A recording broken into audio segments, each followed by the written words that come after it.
पहिल्या टप्प्यात शिवसेनेचे उमेदवार नाहीत, महाविकास आघाडीचे उमेदवार सर्वत्र आहेत विदर्भात. आणि मला खात्री आहे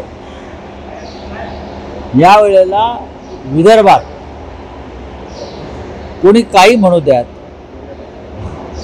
कोणाचेही सर्वे येऊ द्या, कोणाची परिवर्तनाची सुरुवात विदर्भातूनच होते. शिवसेना असेल, काँग्रेस असेल, राष्ट्रवादी काँग्रेस असेल, पक्ष पाहतच नाही, महाविकास आघाडी म्हणूनच आम्ही पाहतो. आता रामटेकला आमचा उमेदवार नाही, पण आम्ही रामटेकसाठी आता बैठक बोलवली. लोकांनी, आमचे लोक कामाला लागलेले आहेत, इतर सगळ्या मतदारसंघामध्ये असतात. हळूहळू आता रंग चढत जाईल. काल एबीपी माझा सी वोटर सर्वेमध्ये महाविकास आघाडीला चांगला यश आणि त्यामध्ये शिवसेनेचं योगदान सर्वात जास्त. जे काय त्यांनी दाखवले त्याच्याविषयी आम्ही सहमत नाही आहोत. आम्हाला महाराष्ट्रामध्ये आम्ही 100% यश मिळवायच्या मार्गावर आहोत. हे तुमचे देवेंद्र फडणवीस म्हणतात काय 45+ त्यांच्यासाठी, त्यांचा आकडा काही असतो. त्यांना आता आकडे लावायची सवय आहे. त्या इलेक्शन नंतर त्यांना त्याच धंद्यात पडावं लागेल, आकडे लावण्याच्या या भाजपला. पण महाराष्ट्रासह देशामध्ये, महाराष्ट्रात महाविकास आघाडी, देशात इंडिया आघाडी, देशामध्ये आम्ही साधारण 305 जागा जिंकतो. 305. जर मोदी 400 पार म्हणतात ना, आम्ही 400 पार म्हणणार, आम्ही 305. आमचं अनुमान 305चं आहे आणि महाराष्ट्रामध्ये आम्ही साधारण 35+. आज रामनवमी मुख्यमंत्री रोड शोही करतायत आणि रामटेक ज्या मतदारसंघाचा उल्लेख केला, दिवसभर त्या ठिकाणी प्रचारात मुख्यमंत्री आहेत. चांगली गोष्ट आहे. मुख्यमंत्र्यांना तिकडे त्यांचा उमेदवार बदलावा लागला, तुम्हाला माहीत असेल.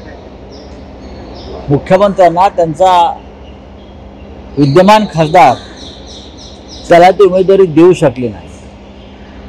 त्यांनी रोड शो घेऊ द्या किंवा अजून कोणताही शो करू द्या, त्यांच्या हातात काही पडणार नाही विदर्भात.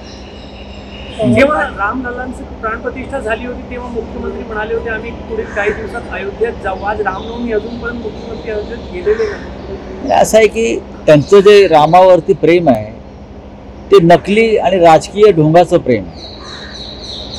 कोणत्याही लढ्यामध्ये ते नव्हते, कोणत्याही संघर्षात ते नव्हते, किंवा त्यांच्याबरोबर जे लोक गेले ते नव्हते. राम पळपुट्यांच्या मागे उभा राहत नाही. जे मैदानावर उभं राहून लढतात आत्मविश्वासानं, राम त्यांनाच पावतो, एवढंच मला माहिती आहे. इंदापूरमध्ये अजितदादांनी असं म्हटलं आहे की तुम्हाला पाहिजे तेवढी निधी देऊ, मात्र त्या प्रमाणात आम्हाला मशीनमध्ये बटन दाबा, अशा पद्धतीचं व्यापाऱ्यांना आव्हान केलं. स्वतः एक व्यापारी आहेत ते, त्याच्यामुळे ते सौदाच करणार. मुळात हा देश सध्या व्यापारी चालवत आहेत आणि त्यांनी मग प्रत्येक गावात, जिल्ह्यात, राज्यात व्यापाऱ्यांचे एजंट निर्माण केलेले आहेत. त्यातले ते एक आहेत. चला, हा जो सगळा सर्वे आहे यामध्ये सर्वाधिक फटका जो बसताना बघता आपण तो अजित पवार यांच्या राष्ट्रवादीला बसतोय. एकही जागा त्यांची निवडून येणार नाही असं. बघा, आम्ही सर्वे आणि या सगळ्या गोष्टीवरती आमचा विश्वास नाही. मीडिया कोणाच्या हातात आहे, कोणाच्या ताब्यात आहे हे सगळ्यांना माहिती आहे. लोकांच्या मनामध्ये प्रचंड खदखद आणि संताप आहे आणि तो संताप जर आपण खरा मानला तर हे सर्वे, त्यांचे आकडे हे उडून जाते. कालच अमरावतीच्या ताई ज्या आहेत, खासदार ताई, त्या प्रथमच खऱ्या बोलल्या की मोदीची लाटच नाही, मोदीची हवा नाही. मोदींची हवा नाही हे नकळत का होईना त्यांनी सत्य सांगितलं. या देशामध्ये मोदींविषयी प्रचंड तिरस्कार आणि द्वेष निर्माण झाला, चीड निर्माण झाली. 10 वर्ष त्यांनी गंडवागंडवी केली, फसवाफसवी केली. आता ह्या वेळेला त्यांना ती जमणार नाही, हीच हवा आहे.